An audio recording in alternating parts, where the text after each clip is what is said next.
Hello physical fiends, it is Jordan here with another worth of purchase where I play a game to see if I would buy it myself with my own dosh. Today I'm taking a look at the weirdly titled 70s-style Robot Anime Geppy-X. It is a strange title with a strange history that I will go into here.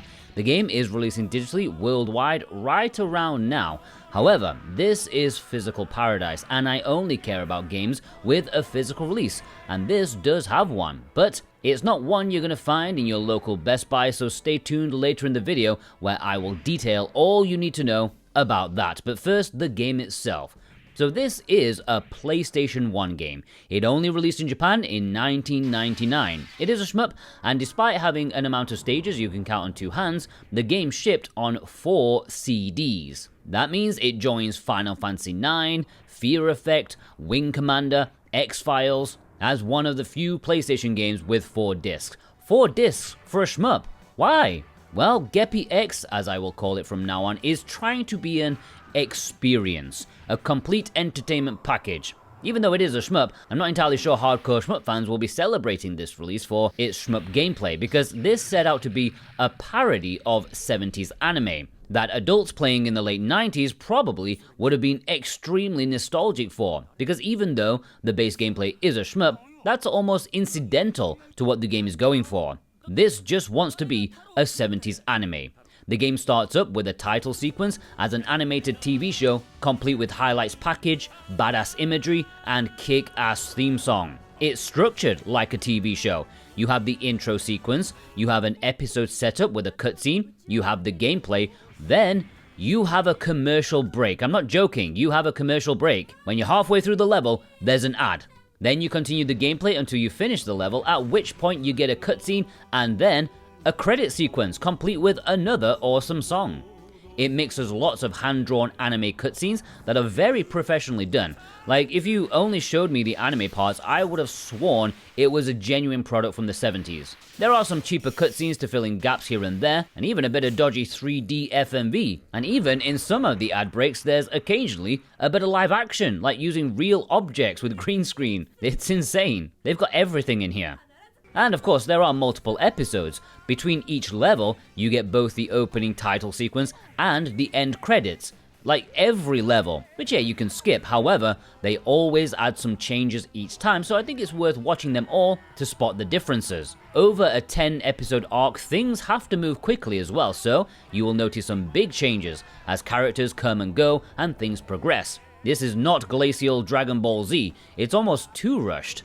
And you'll notice that I've only really talked about the presentation so far, rather than the gameplay. And yeah, well, it's the presentation you will be here for.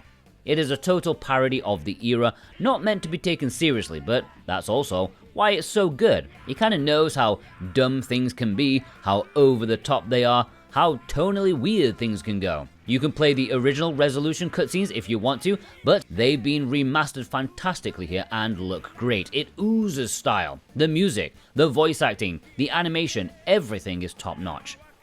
And do not worry about the ad breaks. It is only one ad for each stage, and it's always something unique. And honestly, you look forward to what it's gonna be, so much so, I'm only gonna mention one because I don't want to spoil them for you guys. But the fact that one of them is advertising shampoo merchandise for the TV show, that's just great. There's nothing cynical about it, it's just fun. Now, the gameplay. Look, I was always going in a bit worried about it. Style over substance is a phrase one often has to use when it comes to video games. And yeah, it's a shmup with really interesting mechanics. I just think it's a rather messy, overly chaotic time. It is a horizontal scroller, and although there are different craft you'll control, mainly it's the Geppy-X and the Double X, which have 3 craft come together to create one. And this mech you control has 3 different formations. You can switch between them with the shoulder button. And each form has 2 attacks plus 2 more if you charge those separate attacks, plus a superpower move once your meter is filled. Great setup, lots of permutations. It's just, on the normal difficulty, which is what I was playing for this video, the stages are really chaotic. You've got a massive mech, and the game swears you are only vulnerable in the center, but it sure does not feel like it. You get hit by absolutely everything, and everything you try to shoot feels like a bullet sponge. Couple that with the fact I feel your reactions are a bit too slow, like turning around, too slow, transforming, too slow. Even just changing which attack you are using is a bit too slow. It's too slow to deal with everything flying in your face. It feels like they got a bunch of great mechanics, but not utilize them well enough. If only these moves flowed from one to another much faster, this could have really saved the gameplay section of Geppy-X. It's not a difficult game. Like, you may die here and there, you may have to use a continue, but despite all the crap that gets thrown at you, you'll get through the game, and I think that just highlights the lack of balance. Like, you're getting absolutely hammered, and yet you don't really lose anything. And I want to stress, these horizontal stages are just a small part of the game. Even for a shmup, these are very short, because this game, in terms of gameplay, is definitely far more focused on the boss battles, of which there are usually 2 every level, and they take up like 90% of your time in the gameplay. They are so much longer than the scrolling parts, and the game plays much better. Like, you're still too slow, but since it's mostly one-on-one, you don't feel so helpless. Now, perhaps notching the difficulty down to easy could help a more balanced game, but I think most people want to play on the intended level, right? I do. What is cool though, is that despite only having a small amount of stages, there are turning points in the narrative. Depending on who you defeat a certain boss with, can change something for the rest of the game. It won't change the level per se, but narratively you'll be getting slightly different cutscenes. So it's well worth playing the game multiple times and using different characters to win against a certain boss, and you will know which one I'm talking about when it happens. Or just check the achievement list.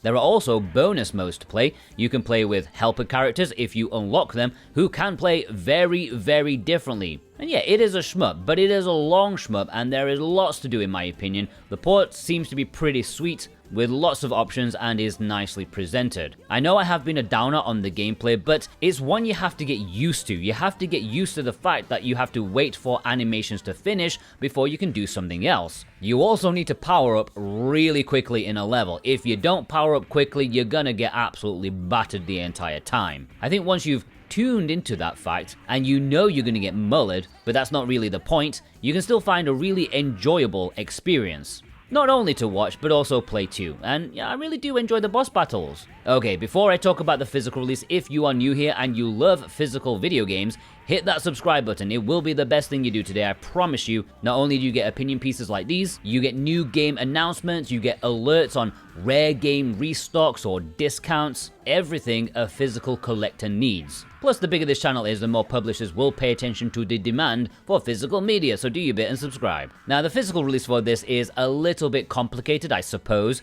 In the West, i.e. Europe and North America, there is no physical release for it. At least that's planned or has been announced. However, there is a physical release for this in Japan, and it will play in English, at least the subtitles and menus and stuff. There's no English voice acting, not even in the Western eShop releases. It is getting a standard physical release on Nintendo Switch and PlayStation 5, and these will play on any region console, no problem. And alongside the standard edition, there is also a special edition too, and this comes with a drama CD, which will probably be entirely in Japanese, so a bit useless for most of us, as well as an art book, which should be pretty cool. If you want to import any of these, I have links down below as to where you can find it from a very trusted source or sources. I've linked to VGP, who have free worldwide shipping on orders over 75 Canadian bucks, like 55 American dollars, as well as Play Asia, who, if you click my link, and my link only, you can get 5% off with the code Jordan2026, but you must click my link first, otherwise it won't work. Any purchase made helps support me and this channel in the best way possible, and I thank you from the bottom of my heart. Would I buy this myself? Yeah, because it's just so very, very unique. While I wish the actual stage gameplay was a bit more tight and balanced, I have to remind myself it's quite insignificant on the whole compared to the boss fights, which make up most of the gameplay, as well as the presentation, which is a massive chunk of the experience as well, and it's fantastically done. There's a decent amount of content once you start unlocking stuff, and for a shmup, it's actually quite massive. However, it is not for hardcore shmup fans, at least I don't think it is. Maybe there is something they can salvage out of this chaos, but this game is made as an experience rather than a serious score-chasing 1cc shmup. But I think there's definitely room for that. I have never played anything quite like it, and I'm glad I have. How about you? Will you be picking this up? Have you pre-ordered it already? Are you excited to receive it in the post? Or are you disappointed that the gameplay is a little bit too chaotic? Let me know in the comments below. And if you watched all the way through, you are a legend. And I want to know who you are, so please leave me a robot emoji in the comments in honor of the Geppy-X. Have a fantastic day. Take care.